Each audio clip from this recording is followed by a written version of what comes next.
Minha gente, vamos falar de Exu?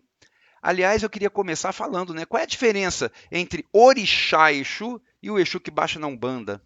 E além disso, muitas outras perguntas vamos tentar responder durante essa nossa conversa, como por exemplo, pode ter filho de Exu na Umbanda? Então eu queria começar a explicar para você que tudo que nós vamos falar a partir de agora, até o final dessa nossa conversa, é a visão umbandista.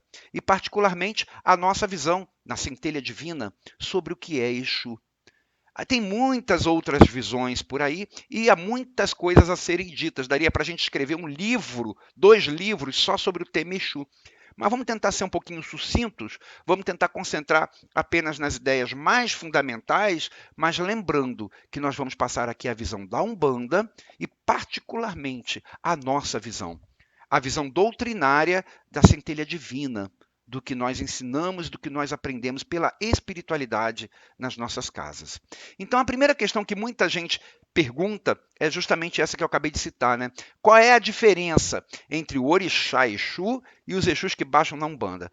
Para explicar isso, eu preciso falar rapidamente o que é o Orixá, segundo a visão doutrinária umbandista. Embora em outras religiões o Orixá seja visto de uma forma um pouquinho diferente, em outras religiões, por exemplo, o Orixá ele é entendido como um ancestral divinizado, uma pessoa que teve encarnação e que se transformou em divina. Então, em outras religiões, Orixá ele é visto como ancestral divinizado e que, sendo divinizado, tem poderes sobre os elementos da natureza, pode interferir sobre os nossos relacionamentos humanos, enfim, tem aqueles poderes específicos de alguém que foi divinizado. Na Umbanda, o orixá ele é entendido um pouco diferente. Ele é entendido como uma irradiação divina, algo emanado de Deus, uma imanência divina. Imanência significa que pertence a Deus, que pertence a Ele, mas que também se expande por toda a criação. Então, nós entendemos na Umbanda o orixá como algo emanado de Deus e que também atua sobre a natureza, sobre os elementos da natureza, também pode interferir sobre as nossas relações humanas. Eu queria recomendar para você que está escutando essa pequena explicação sobre o orixá na visão umbandista, eu queria recomendar que você, no nosso canal no YouTube, procurasse a palestra chamada Deuses e Orixás. Ali tem uma explicação muito maior sobre orixá, que não dá para a gente conversar nesse momento, mas lá nessa palestra você vai encontrar muitas outras informações muito interessantes.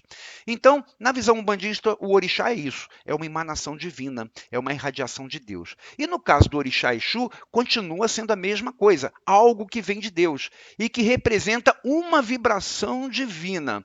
Qual é a vibração divina? É aquela que dá movimento, é aquela que dá dinamismo às coisas, é aquela que inicia, que principia qualquer coisa na natureza ou na nossa vida.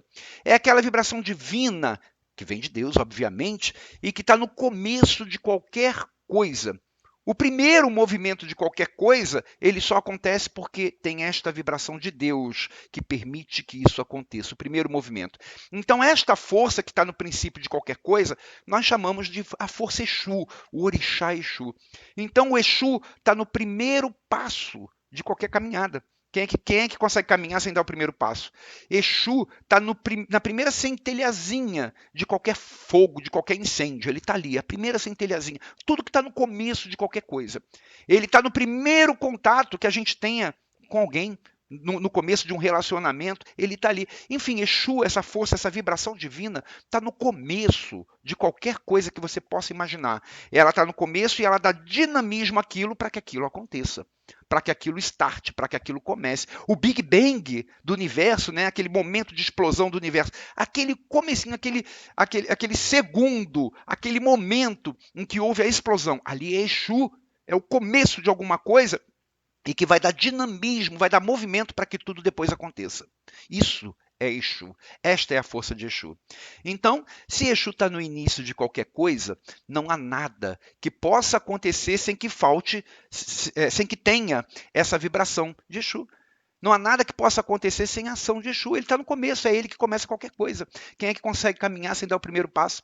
É por isso que se diz, né, tem aquele ditado muito famoso que diz que sem Exu não se faz nada. É verdade, ele está no começo de qualquer coisa. Se não tiver começo, não tem continuidade. É por isso que as pessoas, já sabendo disso, né, elas recorrem a Exu sempre que a sua vida está o quê? Estagnada, está parada, está andando de uma forma ruim. Ou seja, eles pedem a Exu porque eles sabem que sem Exu não se faz nada. Exu começa algo novo. Então, as pessoas já sabendo disso, se está desempregada, pede para Exu, se está sem amor, pede a Exu, quer modificar a situação, pede a Exu. Por quê? Porque sabem que Exu está no começo. Se faltar Exu, aquilo não acontece. Então, quando a pessoa faz isso, que ela pede o auxílio desta vibração, ela está justamente tentando trazer para a sua vida aquela irradiação divina que pode começar alguma coisa, que pode dar movimento àquilo, que pode dinamizar aquela situação. Então, se a sua vida, por exemplo, está parada em algum ponto, pode ser que esteja faltando esta vibração divina aí na sua vida, a força chamada Exu, para modificar aquela situação. Agora, eu quero deixar claro, né, que embora Exu traga esse movimento, embora Exu comece coisas novas, essas vibrações podem nos ajudar a começar coisas novas, tem uma série de outras circunstâncias que a gente não pode esquecer, né, minha gente? Tem o karma, tem o esforço da própria pessoa, tem muitos outros fatores aí. Então, não vamos botar na conta de Exu para que tudo se resolva. Muitas coisas dependem de nós mesmos, principalmente do nosso esforço e do nosso karma. Coisas que, infelizmente, não vai ter Exu que vai resolver, porque a gente tem que passar por aquilo. Mas não havendo impedimentos kármicos, não havendo nenhum outro fator que possa impedir aquele movimento, se a gente conseguir trazer para a gente esta vibração Exu, para aquilo que a gente quer que tenha movimento, aí aquilo tende a ter movimento, porque esta vibração chamada Exu, ela dá dinamismo àquilo que está parado. Mas eu falei tudo isso só para a gente entender como que a vibração do orixá Exu, pode atuar na nossa vida, pode atuar na nossa natureza, trazendo movimento, começando coisas novas. E justamente por ser uma vibração que se irradia de Deus, na Umbanda, nós entendemos que nós não incorporamos a vibração irradiada de Deus, não incorporamos o orixá. Por quê? Porque o orixá, como está lá naquela conversa que eu citei para você, deusas e orixás, que depois você pode encontrar no nosso canal, o orixá nós entendemos como algo que vem de Deus, uma irradiação divina, e não nos vemos capazes de incorporar Deus. Seria como um fusível recebendo ali uma carga, uma corrente de uma altíssima, e o fusível ia queimar, a gente não tem condição. Então, a nossa visão na Umbanda é que a gente não incorpora o orixá. A gente incorpora uma outra coisa que nos conecta ao orixá. Ué, mas a gente está falando aqui o orixá em uma religião é visto de uma forma, o orixá é visto de outra em outra. O orixá pode ser entendido e tratado de forma diferente em religiões diferentes. Como é que é a mesma coisa pode ter compreensões diferentes, pode ser entendida de forma diferente em religiões diferentes?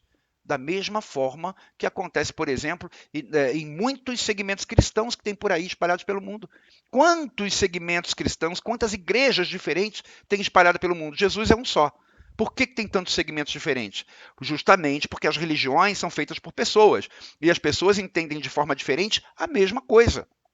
Então, a mesma coisa ela pode sim ter interpretações diferentes por causa das pessoas. E não tem como nós dizermos que o entendimento daquela igreja sobre Jesus é mais certo que o da outra igreja sobre Jesus.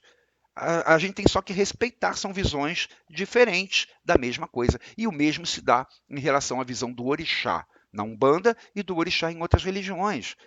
Cada um tem a sua, a gente respeita. Essa é a nossa visão. Mas voltando aqui à questão do Exu e do orixá Exu. Então, por nós entendermos que o orixá é uma vibração divina, nós entendemos que na Umbanda nós não recebemos o orixá. O que nós recebemos então? Nós recebemos espíritos que têm um grau de evolução tão grande e de conhecimento também, que conseguem manipular aquelas vibrações irradiadas de Deus, que vêm do orixá fulano de tal, e conseguem trazê-las para nós.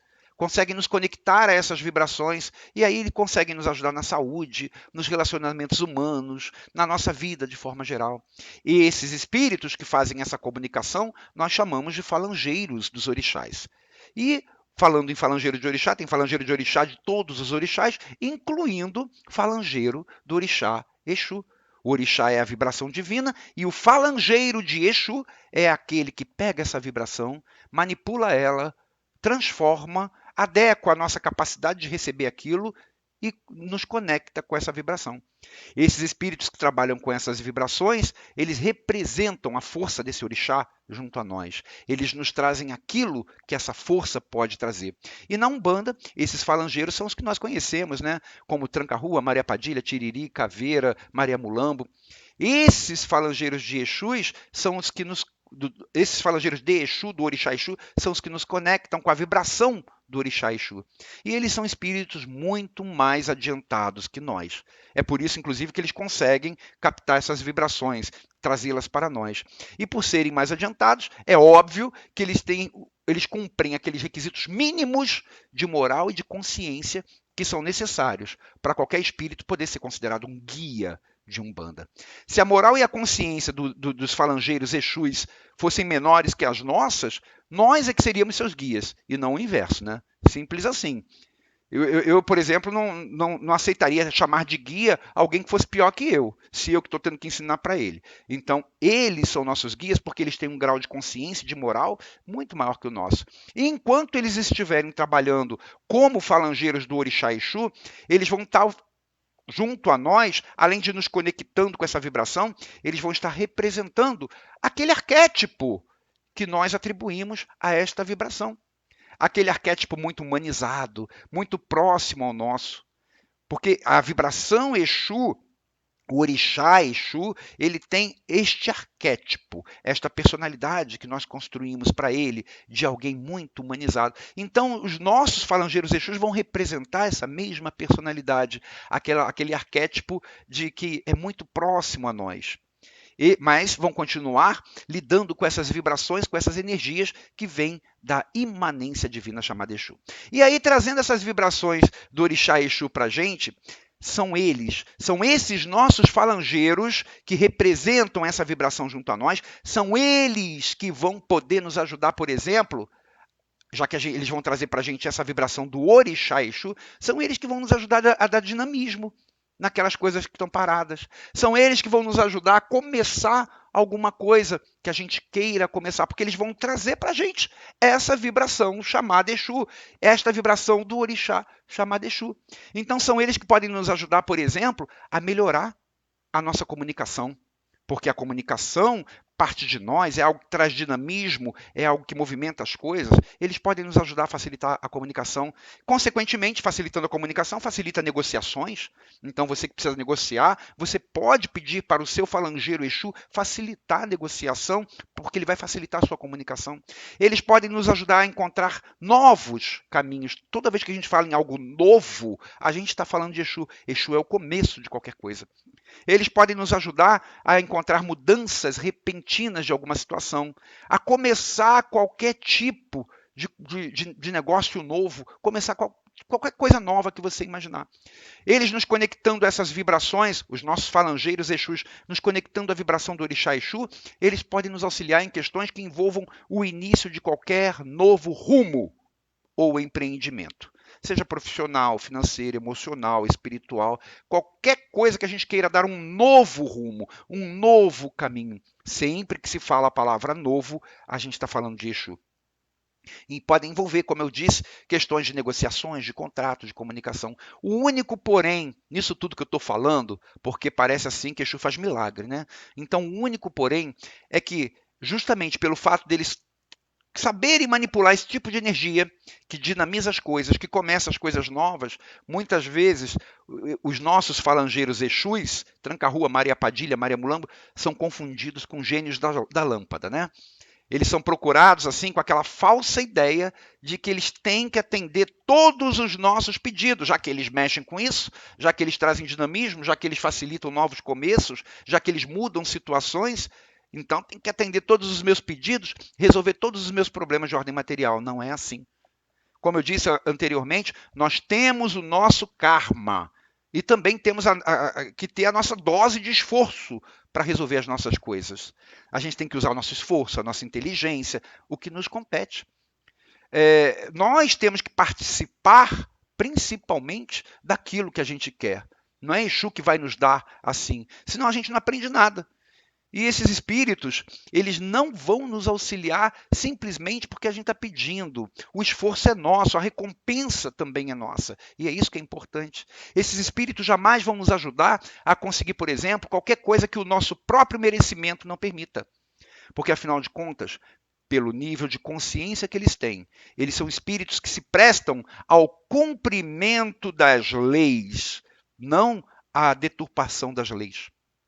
Então, nada disso de Exu ser considerado o gênio da lâmpada, não vai ser aquele que vai ficar me fazendo favores o tempo inteiro. Ele vai me ajudar a dar dinamismo, a movimentar alguma coisa, se aquilo for possível para mim, se eu estiver fazendo o meu esforço, se não houver nenhuma condição kármica que impeça aquilo.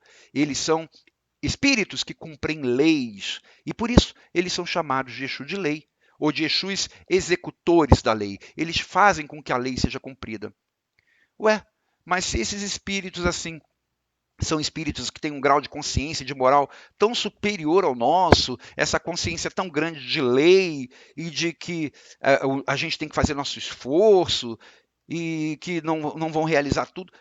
Se eles têm um grau de consciência assim tão superior ao nosso, por que a gente vê tantas coisas estranhas aí em relação ao comportamento desses espíritos? Minha gente, muita coisa do que a gente vê por aí, em termos de comportamentos que são atribuídos aos nossos Exus, infelizmente, não é verdade. Não existem, eu repito, não existem Exus e pombagiras que se comportem de uma forma incondizente com aquele conhecimento, com o seu grau de consciência tão grande. Não tem Exu e pombagira que seja, por exemplo, sensualizado demais, que fique se insinuando para médiuns, para consulente, às vezes até se esfregando nas pessoas. Isso não existe. Não existe Exu e pombagira que fiquem fazendo trabalho para amarrar, para prejudicar o outro, para matar, pedindo ou então aceitando presente como compra, como barganha, para realizar favor. Não existe isso. Não existe Exu e pombagira que ficam incorporando lá na balada, no pagode, pedindo ao seu médico para comprar droga, comprar maconha para ele usar. Pelo amor de Deus, isso não existe. Não existe Exu e pombagira que fica ameaçando, fica inibindo, fica coagindo os outros, fica humilhando os outros, ou então praticando qualquer atitude que fira o que a gente entende por conduta condizente com a de um espírito que tem uma moral e uma consciência superiores à nossa. É muito fácil, na verdade, a gente reconhecer quando é um Exu real, quando é um Exu de lei, quando é um Exu executor da lei. Basta a gente lembrar que a árvore a gente conhece pelos frutos que ela dá. Então, se Exus se comportassem dessa forma, como eu estou falando, dessa forma assim, que para nós já é errada, fazer o mal para os outros, ficar se sensualizando, usando coisas ilícitas, se eles se comportassem dessa forma, eles não seriam melhores que a maioria de nós. Não seriam guias, não seriam muito menos executores das leis, eles seriam fora da lei. Eles estariam indo contra as leis divinas e não as executando. Então, se em determinados lugares, se em determinadas ocasiões, a gente acaba vendo condutas como essas, então das duas uma. Ou o médium estava animizando, que é expondo o seu próprio subconsciente, o seu subconsciente, ele não é porque ele queira interferir, que ele queira fingir, não, mas o subconsciente está interferindo ali sobre aquela atuação mediúnica. Ou então, ele estava incorporado, mas não era com Exu e nem com Pombagira, era com Quiumba, que aproveitando aquelas brechas morais do seu médium, a falta de conhecimento, as brechas espirituais, as brechas vibratórias, ele se fez passar por Exu, fingiu ali, eu sou Exu tal, e na verdade não era Exu coisa nenhuma. Por aí, pelo que eu estou falando, é possível que alguns de vocês já estejam pensando assim, poxa, então tem muito quiumba por aí, porque eu já vi muito dessas coisas. E tem mesmo. E sabe por que tem tanto quiumba por aí? E por que eles conseguem tanto substituir, fingir que são os nossos Exus? Porque tem muitos médiuns vaidosos e que querem mostrar que o seu Exu é o melhor de todos, que o seu Exu faz e acontece, que o seu Exu é perigoso, que o seu Exu é poderoso, que o seu Exu é isso, que o seu Exu é aquilo. E aí, sintonizando com essas vibrações de vaidade, não vai ser o Exu que vai conseguir se sintonizar, vai ser um quiumba. O verdadeiro Exu não vai conseguir nem se aproximar naquele momento. E aí o quiumba consegue, porque vibra na mesma sintonia. E aí, com gosto, o quiumba vai representar tudo aquilo que o médium quer. E às vezes essa representação, infelizmente, ela pode se prorrogar pela vida inteira do médium sem que o médium perceba que está sendo atuado por um quiumba. Vai continuar achando que é um Exu, que é uma pombagira. E aí lá na frente, quando ele estiver cansado já das coisas darem errado para ele, por causa do quiumba que ele vem recebendo por anos e anos e anos, o que vai acontecer? O médium se revolta, fala assim, a culpa é toda dos meus Exus, das minhas pombagiras, enfim, tudo de ruim da minha vida é culpa deles. E aí abandona a religião. Quando, na verdade, na história toda só teve um único culpado, que foi o próprio médium, pela sua vaidade, que deu brecha à atuação do quiumba.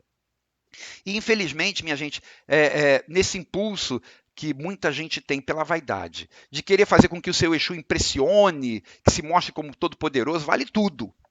Vale, por exemplo, receber a entidade se contorcendo, né? Porque isso assusta. Então, aquela entidade que vem toda tortinha. Vale tentar beber a noite inteira para mostrar que aguenta, que ali tem um Exu poderoso. Vale matar galinha com dente. Tem gente que faz isso. Mata a galinha com dente ali para mostrar que está com um Exu. Vale babar, xingar, cuspir no chão, não ter higiene, não ter educação, ficar falando palavrão toda hora. Vale dar ao Exu nomes que amedrontam, que inibem, como por exemplo Lúcifer, Pombagira fulana do inferno, que são conceitos que nem tem na Umbanda. Inferno não existe, o diabo não existe, Lúcifer não existe. Aliás, eu sugiro a você que assista no nosso canal também a palestra chamada Os Nomes dos Exus e Pombagiras, que você vai entender perfeitamente por que eu estou falando isso. Enfim, os Exus, os nossos Exus reais, os executores da lei, eles são muito mal compreendidos e piora a situação quando eles são substituídos pelos quiumbas que fazem todas essas cenas, que fazem todas essas coisas horríveis. E aí a gente acaba acreditando que Exu é uma coisa que ele não é. Mas a falange de Exu é uma falange composta por espíritos bem conscientes, espíritos que têm um nível de moral e de consciência maior que o nosso. É uma falange muito bem estruturada, muito bem organizada. A falange de trabalho de Exu, Exus e Pombagiras, ela é governada por um Exu de lei, um executor da lei, que está ali no topo, que comanda os outros Exus, ou seja, aquela hierarquia muito bem delimitada. Esse Exu que está ali no topo, ele é conhecido como Exu maioral. Em muitas casas, em muitos lugares, ele também é chamado de Exu rei. Não é o rei das 7 encruzilhadas, o rei das 7 catacumbas, não. É simplesmente Exu rei. E aí, depois dele, abaixo dele, vem outros Exus, vem outras pombagiras, e que vão se organizando em falanges, em subfalanges, de acordo com o seu local de regência, de acordo com o seu tipo de trabalho. É muito organizado, são cumpridores da lei, são executores da lei. E aí, tendo falado tudo isso sobre Exu, falado que Exu, os nossos falangeiros de Exu nos conectam à vibração do orixá Exu, aí a gente vem a pergunta, né? Se orixá é uma vibração que vem de Deus, e tem filho de Ogum, filho de Yansan, filho de Oxum, pode ter também filho de Exu? Pode ter alguém que se conecte a esta vibração divina de Exu como filho de Exu e pode estar na Umbanda? Pode ter um filho de Exu na Umbanda? Resumindo, é isso. Bom, gente, no nosso entendimento, dentro da nossa corrente doutrinária, nós entendemos que ser filho de algum orixá significa, sabe o quê? Que você tem uma afinidade especial com aquela vibração que é irradiada de Deus. Se você é filho de Oxum, você tem uma afinidade especial com aquela vibração, com aquela irradiação que vem de Deus. Se você é filho de Ogum, também. Se você é filho de Exu, também. E isso é uma coisa sua. Se você é filho de Oxum, você vai continuar sendo filho de Oxum na Umbanda, no catolicismo, no budismo, e até se você não tiver religião, você vai continuar sendo filho de Oxum, porque você vai continuar tendo a conexão com esta vibração. Se você for filho de Ogum, você também vai continuar sendo filho de Ogum em qualquer religião ou fora de qualquer religião. Se você estiver no Brasil, na África, na China, nos Estados Unidos, se você estiver em Marte, se você for um astronauta, estiver na Lua, vai continuar sendo filho de Ogum. E o mesmo acontece também com quem é filho de Exu. Quem é filho de Exu em qualquer lugar. Na Umbanda, no Candomblé, na Igreja Católica, no Budismo, fora de religião, sendo ateu, continua sendo filho de Exu. Se estiver na Lua como astronauta, vai continuar sendo filho de Exu. E se estiver na Umbanda, vai ser filho de Exu. Então, como nós falamos desde o princípio, ele não vai receber o orixá Exu. Porque, aliás, nós entendemos que na Umbanda ninguém recebe orixá. Nós recebemos a vibração do orixá que vem através dos seus falangeiros. E que, no caso da Umbanda, as vibrações do orixá Exu vêm através dos nossos falangeiros Exus, que é o Tranca-Rua, é a Maria Padilha, é o Exu Caveira. Eles nos conectam. Ele vai conectar o seu filho O filho do orixá Exu, a vibração do seu orixá, aquela vibração que vem de Deus, chamada Exu. O que acontece é que tem um tabu muito grande em relação a isso, e também em relação a outros orixás. Mas no caso de Exu, muitos dirigentes de Umbanda acabam tratando o filho de Exu como, por exemplo, filho de Ogum. Não vejo particularmente o porquê fazer isso. Exu é uma vibração como qualquer outra, é uma irradiação divina, vinda de Deus, e tem aquela pessoa que tem afinidade com aquela vibração. Como é que eu vou tirar a afinidade natural dela com aquela vibração e conectar com outra? É difícil isso, e nem sempre isso dá muito certo. Então, essa questão do tabu de alguns orixás não poderem ser tratados na Umbanda é uma questão que aos poucos vem até sendo esclarecida, mas nós ainda temos muito chão pela frente para percorrer, mas nós entendemos que todos os orixás, eles podem ser cultuados, tratados na Umbanda, porque existem pessoas que se conectam a eles, que têm afinidade com aquelas vibrações de uma forma natural, porque são filhas dele. Ou são filhas dele porque têm essa conexão natural. É questão de entender como conectar, como facilitar essa conexão, através de quais falangeiros que vão fazer essa ligação entre a pessoa e a vibração do seu orixá. Minha gente, falando de orixá e falando dos nossos exus, dos falangeiros exus, aqueles que a gente recebe na Umbanda, vocês perceberam como que eles são muito confundidos, como que eles são muito mal interpretados? Eles são muito confundidos, muito mal interpretados, mas eles não desistem de nós. Eles são os nossos mais fiéis guardiões, aqueles que a gente tem assim pela misericórdia divina, que estão sempre conosco, caminham conosco incansavelmente. Tentam nos ajudar naquilo que for possível, que o nosso karma não impedir. Tentam nos ajudar naquilo que o nosso merecimento permitir. Eles tentam nos ajudar incansavelmente em todos os momentos, além de nos defender, né? Mesmo quando a gente atribui a eles coisas que não tem neles, coisas que tem mais em nós, o nosso lado mais obscuro, o nosso lado mais sombrio, e aí a gente acaba atribuindo a eles. Mesmo assim, eles continuam nos ajudando. Bom, se a gente atribui a eles a escuridão que há dentro de nós, e eles toleram isso. Por que eles toleram isso? Porque o seu trabalho é justamente esse. O seu trabalho, o trabalho de todos os nossos falangeiros exus, com os quais a gente lida na Umbanda, sabe qual é? É levar a luz onde tem a escuridão, mesmo que essa escuridão sejamos nós mesmos. Minha gente, que Exu abra o seu caminho, que Exu o abençoe, que Exu guarde você. Um grande beijo, fica com Deus e até o nosso próximo encontro.